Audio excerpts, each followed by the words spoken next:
Hi, this is Crime and Partner, and welcome back to Let's Play Valkyrie Profile. Now in the last video, I got to the final save point right before the boss of the Sunken Shrine, but before we fight him, there's a couple things I want to do that I forgot to do last video. I'm going to go ahead and remove the Coin of Fortune from Mystina, because I think she's caught up enough, and I actually want to give it to Valkyrie. I'm also going to stop using the Holy Sword Seraphy for this battle, and I'm actually going to use a Kranikin crossbow, just because it's the highest damage what I've got. Yeah, I know it breaks, but I'm just going to rely on it not breaking. For this fight, I want her to play support and try and get me as many magic gems as possible.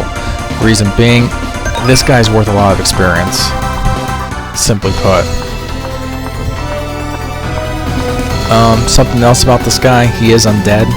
The Holy Water of Mithra that you could have picked up in the Citadel of Flame can kill this guy in one hit. 100,000 damage. Bam. Dead. Obviously I don't have it, but just something to know. Also, if you were really wanting to survive his second attack the right way, the Gravity Blessing, you would need to be packing over 30,000 health easy. You'd also want to have Lightning Resist. So you want to have like material gems equipped and paralyzed checks for the lightning resist, things like that. But since I'm using the Bracelets of Zoe, I'm gonna rely on a Guts and Auto item to try and see me through this fight. Come to me, Dark Warriors. Anyway, so here we are. Yeah, next turn I'm about to get blown away with Gravity Blessing. So we'll try and do as much damage as I can right now.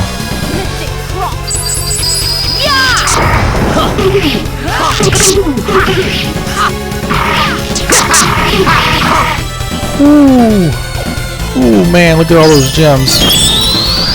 Oh, and here it comes. Lightning that rises within the ashen depths, descend now as a storm upon thy foes. Gravity blessing.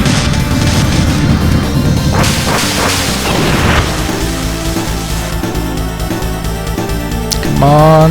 No, oh man. Okay, well, I guess I can take that. That could have been a lot worse, knock on wood.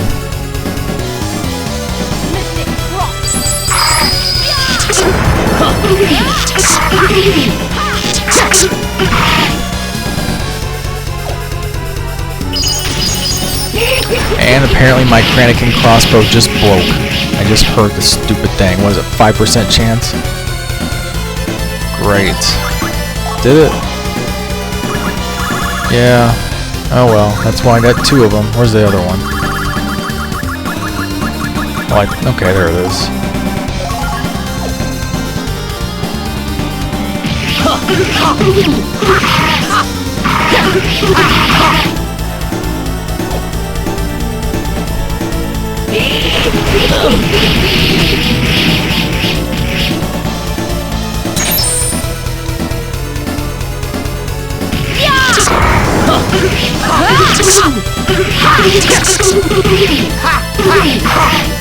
Now, thankfully I'll be getting another bow next chapter, because I really don't like using weapons that break.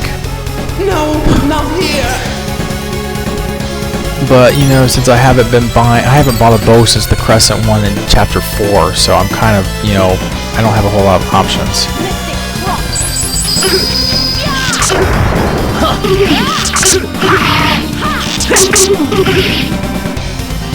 Alright, that should do it. I got a fairly decent haul of magic gems, so...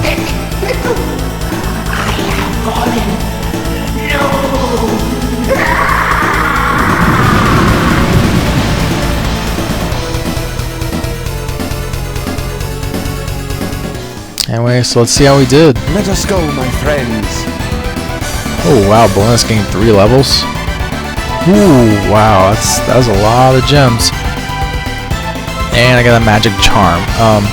This thing, I want to say, it increases magic damage by 50% on whoever has it equipped. Anyway, that was some good experience there. Oh wow, Waffer's almost broke with 40,000 health too, and Mystina broke 30,000. Okay, we'll go ahead and put the Glare Sword back on. Yeah, that'll do it. Okay. Let's go ahead and see what treasure we got.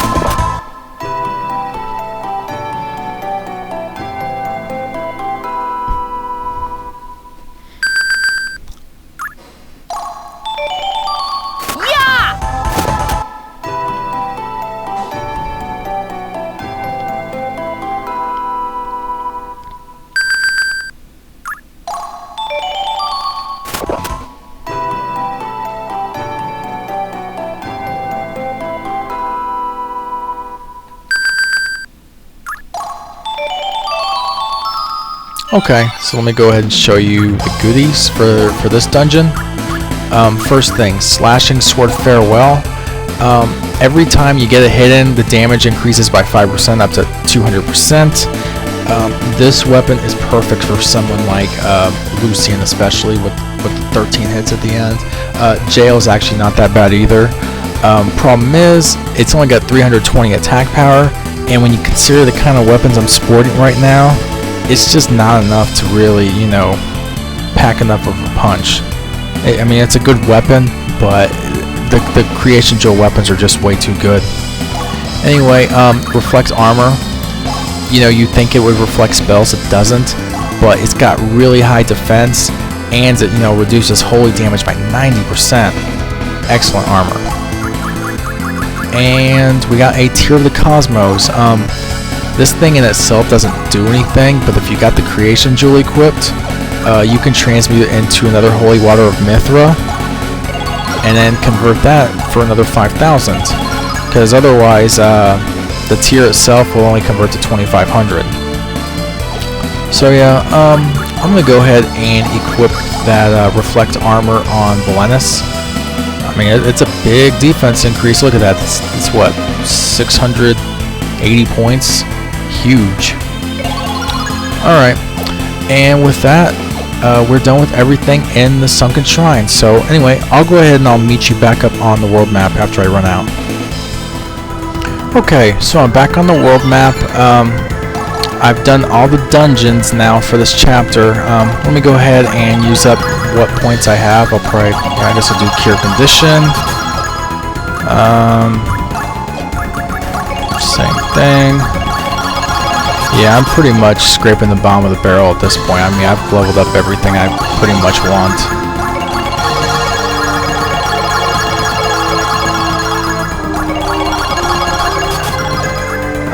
Mestina. That's right, I was finishing up these intelligence stats. Okay. All that's left really for this chapter is to send up my Einherjar, which for this one will be Lucian. So anyway, I've already got the Flame Bandana for the Brave trait. Let me go ahead and just put some basic equipment on him. Gauntlet and Greaves, okay.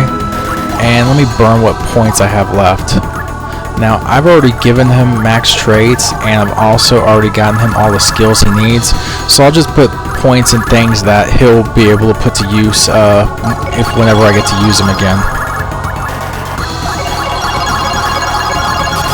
Well, that was quick. I guess I'll just do Avoid. Alright. And, well, not exactly what I wanted, but close enough. I can at least put some in my Union Plume.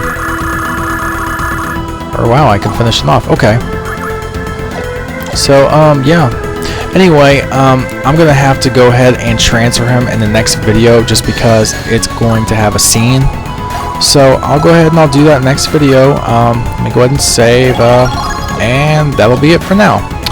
So yeah, this is Crime and Partner. Thanks for watching. See you next Crime.